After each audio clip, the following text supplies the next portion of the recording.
আজকের এই ভিডিওটা শুধু যারা নতুন প্রবাসে আসবেন তাদের জন্য ভাই। আপনারা যদি প্রবাসে আসতে চান তাহলে আপনারা প্রথমে রোজা রাখার চেষ্টা করেন, রোজা রাখার অভ্যাস করেন।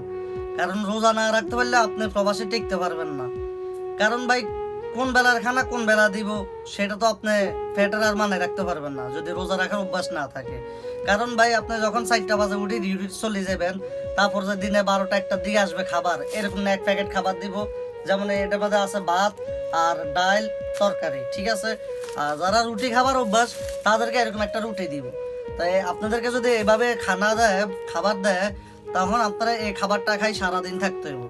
যেমন এটা 12টা 1টা বাজে যদি খান তাহলে ডিউটিতে আস্তে আস্তে আপনার রুমে 7টা 8টা বাজে যাব, ততক্ষণ পর্যন্ত আপনার এই খাবারটাই ফেটে থাকতে হবে।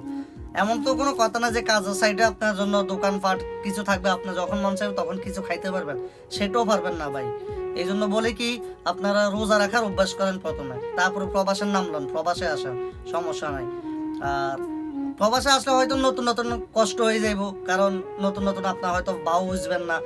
যখন ফুরান হয়ে যাবেন তারপরে যে আপনার বাউ বুঝবেন, তো প্রথম প্রথম আপনি যে জিনিসটা এ, পার করবেন তখন তো আপনার খুব কষ্ট হয়ে যাবে যদি রোজা রাখার অভ্যাস না থাকে। আজকে ভিডিওটা এই পর্যন্তই রইলো। আশা করি আপনারা বুঝতে পারছেন আমি কি বলছি। ভালো থাকবেন, সুস্থ থাকবেন, নিজের প্রতি খেয়াল রাখবেন।